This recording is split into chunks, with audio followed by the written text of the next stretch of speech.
You're listening to the Parent Pod podcast by Gymboree Play and Music with Adonica Shaw, a weekly conversation about early childhood development topics for parents with children ages 0 to 5. While the content of this show is meant to be informative, it is not meant to replace the guidance of your physician, therapist, or pediatrician.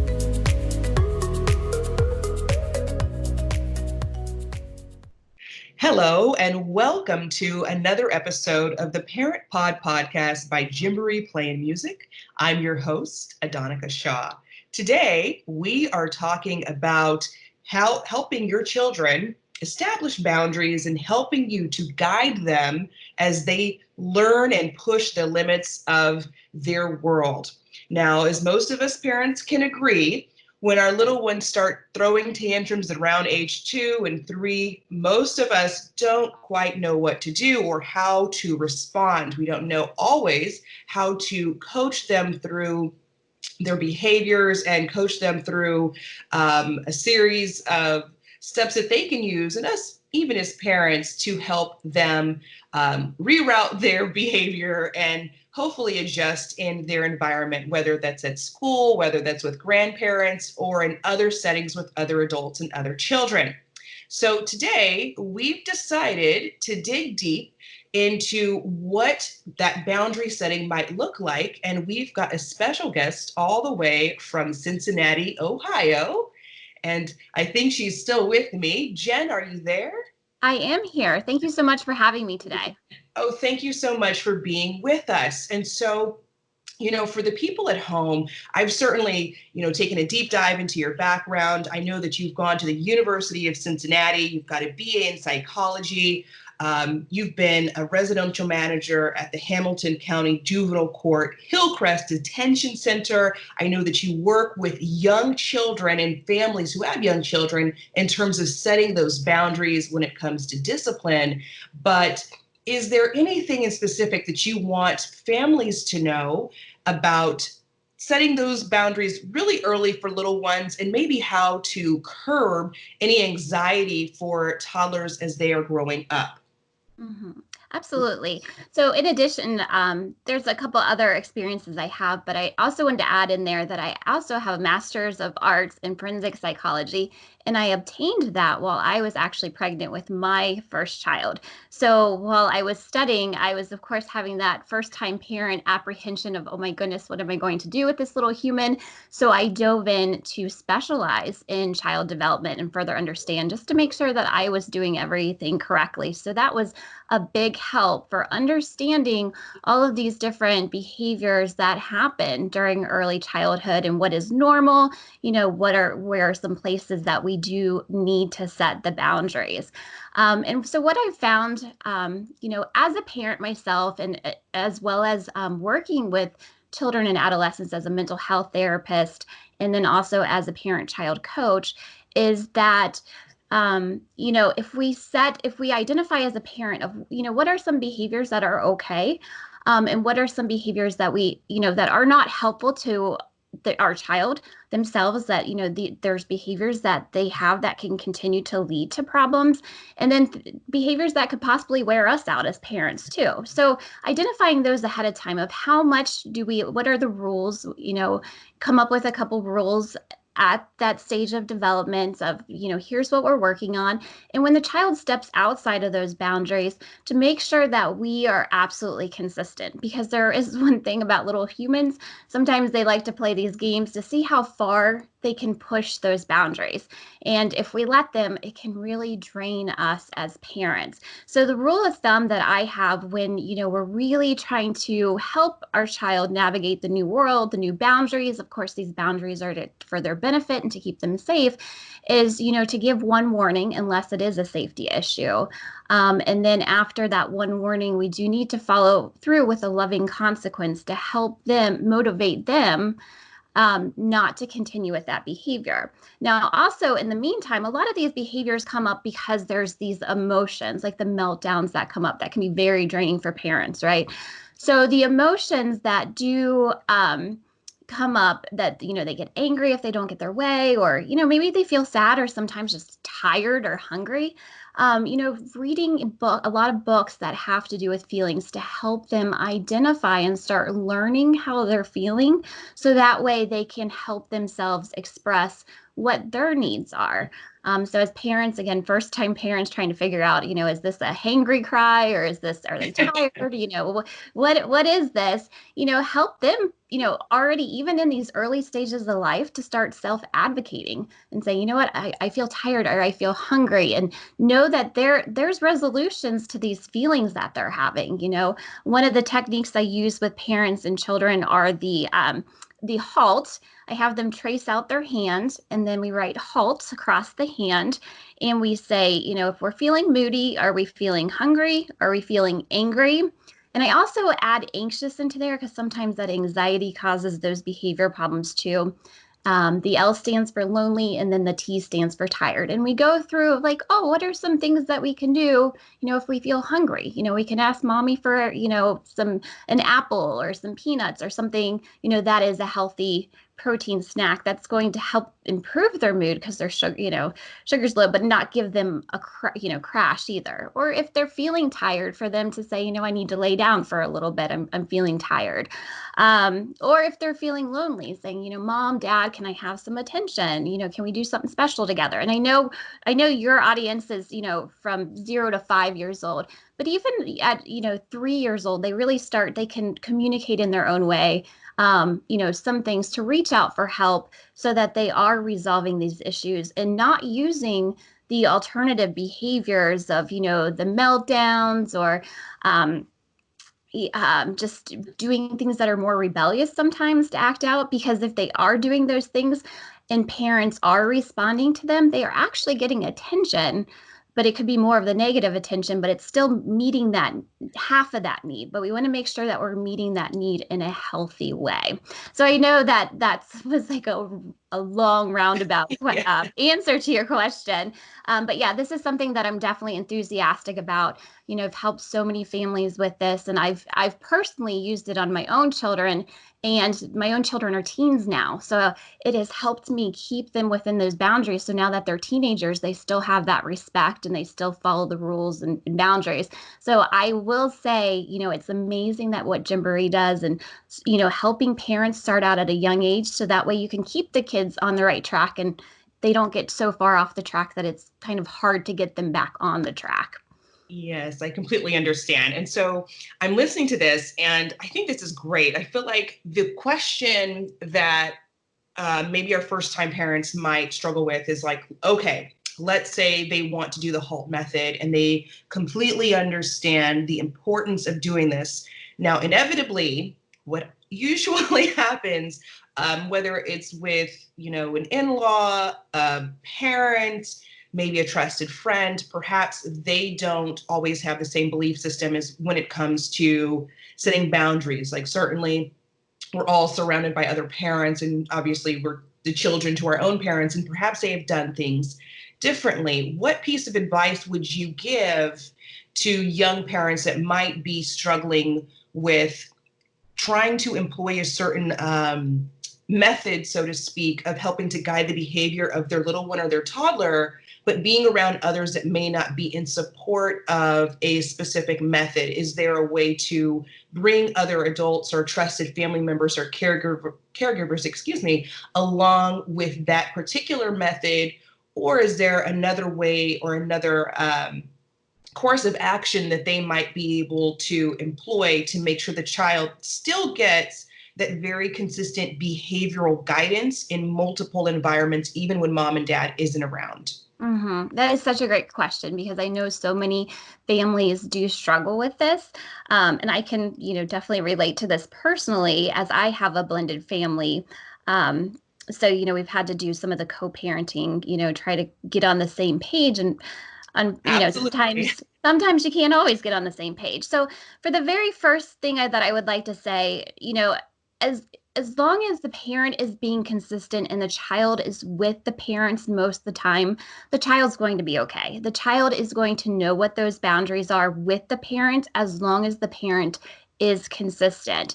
Kind of going along with Albert Bandura's operant conditioning, sometimes children learn to, discriminate in different in different environments that they can behave one way, and then in other environments that, maybe they can get away with a little bit more. So I think the perfect example of this is like grandparents, right? They did they raised their children, and now they view it as their time to have fun. And so Yes. maybe they spoil the kids a little bit more, and A maybe when the little kids bit. yeah. And so maybe I'm being very generous by saying a little bit for some families, but when the child comes back home, you can notice a difference in behaviors. And basically, the parent just would need to have a discussion with the child of saying, okay, I want to remind you of, some of the boundaries here. It looks like we need to work on this a little bit more. So let's pay attention to this. And just to remind you and be fair, if you make this choice, which is so important, is to really empower the child of them knowing what choices they make in life really lead to whether, good things happen or not so good things happen. I just want to remind you, here's what happens at our house. So in the worst case scenario that you can't control what happens in other environments, what you do at home, and as long as you are the one who's mostly with them, it will still have that positive effect. Now, with that being said, you can still take that extra step with the grandparents or whoever else is maybe, not implementing these boundaries and say, hey, I know that you love, our children, and, here's some things we're working on, and here's some concerns that I kind of have if we don't put these boundaries on. So you're really not, you're really focusing more on the benefits of the child, and you're not being defensive or causing the grandparents to be defensive, or again, whoever else. But really trying to focus on here's what we would like to do in the home, and we would really appreciate it, if you would support that. Again, this is a hard situation because there's only so much that you can control when it's your other family or relatives, friends. But that can also, if it does start to become more of a behavior problem or emotional issue for your child, you can limit the time that they do spend with that other person, because obviously at that point, it is becoming more of a detriment than beneficial to them. So that is how, I would handle that kind of situation. But for most cases, kids learn, okay, I need to, I can get away with more at grandma's house, but when I come back home, I can't do that. In long-term life, that really doesn't cause, as long as it's not severe, it doesn't cause long-term consequences. Okay, I completely understand. And I have 3 children of my own. They are 11, 8, and 3. And to your earlier point, yes, completely understand parenting and co-parenting and mixed family environments, and trying to find the best way to kind of show up for their growth, and doing so in a way that's mostly beneficial to the child, because the child is the one in the middle. And we certainly want to make sure that they've got all of the tools and the support from everybody that's around them to help guide them through whatever it is that they're feeling or they're dealing with. So just to kind of pivot a little bit, I know that we've been talking a lot about boundary setting and then helping children to regulate their emotions. But right now, we're going through a pandemic. And so I know it's probably trivial just to say, children are stressed out. I feel like that doesn't really quite fully capture the feelings and the range of emotions. Parents, even of little ones right now, because, the education and academic system may look very different in years to come. There's a lot of stress that is coming with this. And as a result, children may be far more emotional right now than maybe ever before. What would you say are maybe 2 pieces of advice or 2 hacks that you can give to parents, I would say, whether or not they've got children 0 to 5 or not, that might help guide their children at a time where their emotions are likely to be a little bit of a roller coaster ride, even, right now in the current present day, but then even in the coming months as we pivot into the summer? What pieces of advice would you have to offer these families? Okay, so you said 2 pieces of advice, which I would love to give your listeners so much more, but I will stick to those 2 pieces. So the very first piece of advice I would like to give is for just to let your child have his or her emotions, whether that's through, reading a book and talking about, how each feeling feels, and each day to be asking your child at the very least, what are two good things that happened today and how did you feel? And again, I know this is probably more about starting about the age of 3, maybe 2 can 2-year-olds can do this too. But having them identify 2 good things and how they felt about those 2 good things, and then one not so good thing. And then when that one not so good thing gives them an opportunity to bring up, something that might be bothering them. And when they're able to bring it up and talk about it, they're not stuffing it. So when they're not stuffing those feelings, you're helping your child avoid, that longer term anxiety, or, even in the future, sad or depressed feelings. And sometimes even with kids, it comes out as psychosomatic symptoms, to where if they stuff these feelings, they can start to get physically ill. So like headaches and stomach aches. So just by implementing this one simple technique a day helps them on a regular basis get these feelings out. Now, there's something amazing that happens when a person is able to accurately identify what their feelings are. So when we're feeling a negative feeling, our amygdala is activated. So that is the part of the brain that is responsible for that fight or flight. And so until we're able to accurately identify what we're feeling, that part of the brain continues to be triggered. But once a person is able to identify how they feel and have that catharsis or express it, the activation in the brain is actually moved to the prefrontal cortex, which helps us with more logical reasoning. So we move from an emotional point and we process the emotions, and now we can think logically. And sometimes I think in the United States, in our society, we've been very, we're strong people, we keep pushing on, but we neglect to acknowledge that it's okay to have emotions. And sometimes as parents, it's hard to see when our kids are feeling stressed out or sad or upset. And so we want to try to sugarcoat things and maybe skim over it and say, well, let's focus on this instead. Let's just be happy. And I think the movie Inside Out did an amazing job pointing that out, that we just cannot skim over things. We have to just sit with our kids and say, you know what? This is normal. Life is turned upside down right now. And yeah, this is tough. You have a right to feel like you do, and just sit with them and let them know that somebody is with them while they're having that hard moment. Now, once they're able to process their feelings and now they're not stuffing it, so it's not likely to come back up later. The second point I would like to make is move them into being a superhero for themselves. So talk with them about what they can do. What are the, magical powers that they have to help keep themselves safe? If the child has been exposed to knowing, a little bit of what's going on, that can be extremely scary. It's scary for adults. So, letting them know we need to make sure we're washing our hands, and here's how we wash our hands. We sing happy birthday, the whole song, while scrubbing really good. Give them specific things so they know exactly what to do. And that's very important for the age group that we're talking about, because they don't have that other cognitive ability to assume, what parents are talking about. So give them specific directions on what to do. Also, we're going to practice, social distancing. So we're going to have to see friends over, Skype or Zoom, or, even play games. I've had a lot of clients who've played games with their friends over Zoom. So they're getting their social needs and support met in different ways, and having that creativity to find that, okay, we have this roadblock here for now, but let's think of some ways that we can overcome it. Some of the other superpower or superhero powers that I encourage kids to have is just the deep breathing. And, practice deep breathing with your children to where, when we feel anxious and our fight or flight is activated, if we take slow, deep breaths, it actually tricks the brain into thinking everything's okay too. So, practicing the slow, deep breathing to make this fun for kids, because we have to make sure that it's on their level and they're engaged.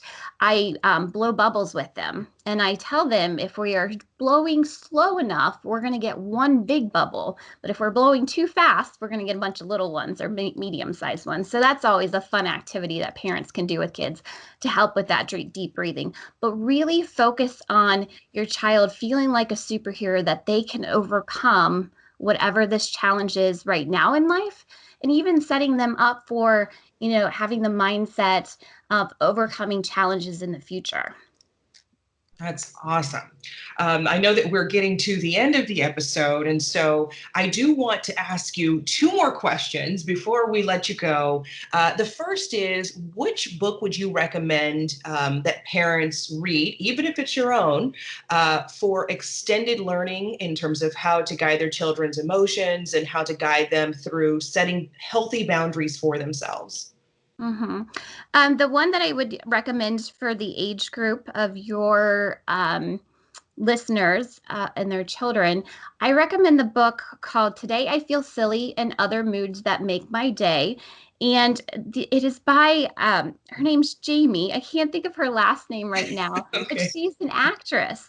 She has red hair. And I know it's going to come to me later. But anyways, that's the title of the book. And what I like to do with kids is as you read through that book and it talks about the different emotions and helping children identify, the different feelings that they're having, is that we make the silly faces or the angry faces or the happy face as we go through, it goes through each emotion that it talks about. So I'd encourage parents to use that book for this age group. Oh, that is absolutely excellent. I know the name, Jamie Lee Curtis. Okay, perfect. I was starting to think that it was like, based on the description, I think this is who it is, but I didn't want to speak too soon. Yeah. I do want to, invite our listeners to connect with you even beyond this episode, to dig deep into some of these issues. How can they find you? What is your website? What are your social media handles? Okay, so my website is Successful Parenting LLC, all one word, no caps.com. successfulparentingllc.com. And actually, I just started a Facebook group about a month ago, and I put parenting tips up there. I have a vlog episode that's called Raising Gen Z, where we discuss some of the things that are happening in society and how this can influence our children, and how as parents we can make sure that we combating anything that could be potentially harmful for our children that are happening in society, such as, what's happening right now. So I have a lot of great things in going on in that group, and as well as, social support amongst other parents. And that is called Successful Parents. And it may be easier to find on Facebook if you search From Parent Stress to Parent Success. It's all, again, put together. Unfortunately, the last part, Successful Parents, was already taken. But again, you can find that if you search From Parent Stress to Parent Success. Oh, that's wonderful. What's been really interesting, and Facebook groups, I feel like I just discovered them, and by just like within this last year or so. Where were those around when I had my youngest? Because, then you really only had to rely on either family members or, people that might have gone to your church or that were in your local community, or, you'd have to have the actual book to get some really good information. And so, Facebook groups have just been amazing in terms of getting information out, driving discussion around specific techniques, and then just the sheer exposure of the many ways that you can opt to raise your family or not. You can, it's kind of like a grocery store. You can go through and pick and choose which things you want to take home with you. But it's just great, I think, just that resource is available now, because it certainly wasn't for me. I get to use it with my 3-year-old for the most part, but it's great. And I'm really excited that our listeners are going to have the opportunity to connect with you there. For everyone at home, thank you so much for joining us for another episode of the Parent Pod. For any information about this particular episode or any of our fabulous guests, you can check the description box below. You can also follow us on Facebook, which is Gymboree Classes / or on our website, www.gymboreeclasses.com. To learn more about this week's episode or the content discussed in the episode, be sure to follow Gymboree Play and Music on Facebook.